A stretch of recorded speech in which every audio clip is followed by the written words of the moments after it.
السلام علیکم ورحمۃ اللہ وبرکاتہ۔ محترم سامعین، آپ لوگوں کے سامنے نہایت ہی دلچسپ سبق آموز داستاں لے کر حاضر ہوا ہوں۔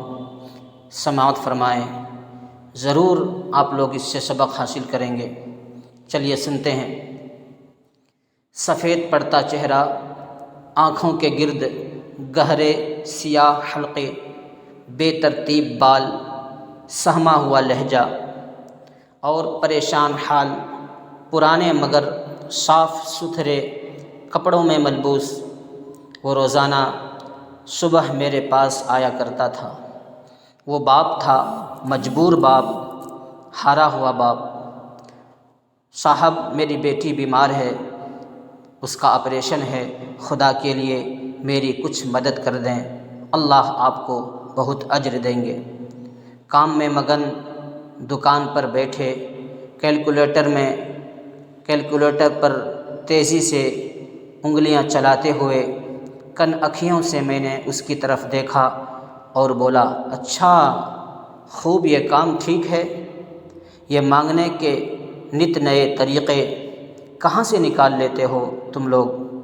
کبھی ماں بیمار ہے تو کبھی بیوی اور بیٹی۔ اچھا طریقہ ہے حرام خوری کا۔ بھلے چنگے لگتے ہو، کوئی کام دھندہ کیوں نہیں کر لیتے؟ مانگنے چلے آتے ہو منہ اٹھا کر۔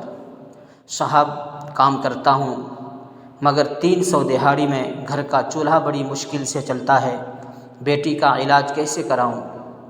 آپ حسب توفیق میری مدد کر دیں، احسان مند رہوں گا، اللہ آپ کو 1000 گنا اجر دیں گے۔ میں نے نہ چاہتے ہوئے بھی 10 روپے کا نوٹ اسے تھماتے ہوئے 10,000 باتیں سنا دی، جیسے اپنی ساری جمع پونجی اسے تھما رہا ہوں، اور وہ نظریں جھکائے 10 روپے کا نوٹ لیتا، دعائیں دیتا، رخصت ہو گیا۔ یہ پہلی دفعہ جب میری دکان پہ آیا تب کا واقعہ ہے۔ اب یہ سلسلہ روز چل نکلا۔ وہ آتا، سوال کرتا، میں باتیں سناتا، وہ سر جھکائے کھڑا رہتا، میں 10 روپے دیتا، وہ دعائیں دیتا، رخصت ہو جاتا تھا۔ ایک دن ایسا ہوا کہ صبح مسجد سے واپسی پر میرے والد صاحب نے مجھے 500 روپے دیے کہ کسی ضرورت مند کو دے دینا، اور وہ اکثر ایسا کرتے رہتے ہیں، اس لیے پیسے میں نے جیب میں رکھے اور دکان کی راہ لی۔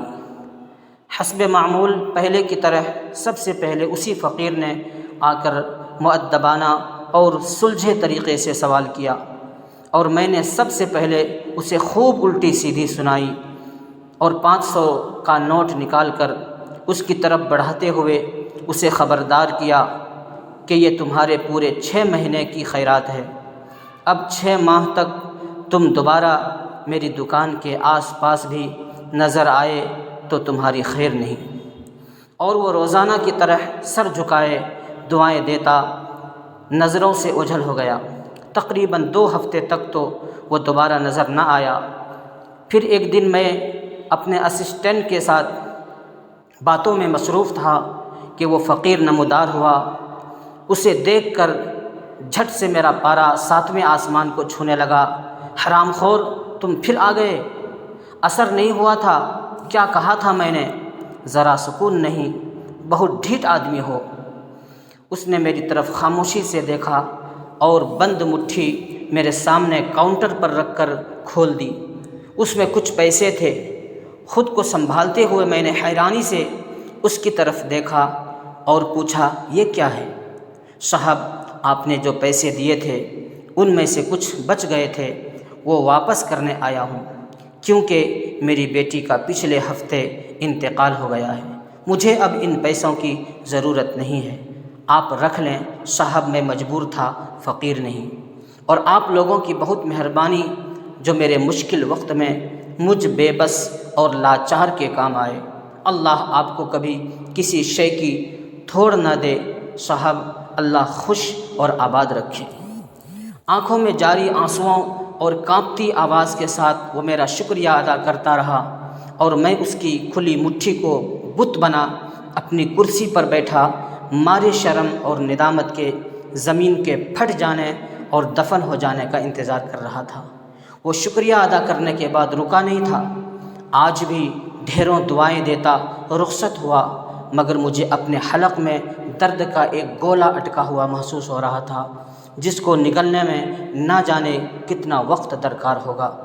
انسانی فطرت بھی کمال کی ہوتی ہے، غریب کو اس کی غریبی کا احساس دلانے اور اپنی برتری ظاہر کرنے کے لیے اپنی نیکی کو گناہ کبیرہ میں بدل کر سکون کی طلبگار رہتے ہیں۔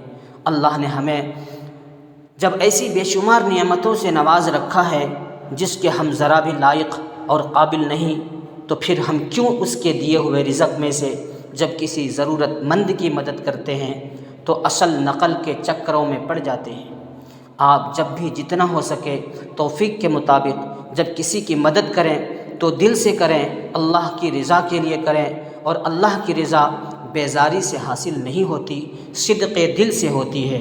اللہ پاک ہمیں سچے دل سے عمل کرنے کی توفیق عطا فرمائے، آمین ثم آمین یا رب العالمین۔ تو محترم سامعین، امید ہے آپ لوگ اس واقعے سے ضرور سبق حاصل کریں گے، اور اخیر میں التجا ہے کہ اس چینل کو سبسکرائب کریں، شیئر کریں اور بیل آئیکن دبا دیں تاکہ جب بھی کوئی نئے واقعات یا کوئی نئی ویڈیو یا کوئی اچھی باتیں اگر ہو تو آپ کو اس کا نوٹیفیکیشن ملتا رہے۔ بس آج اتنا ہی۔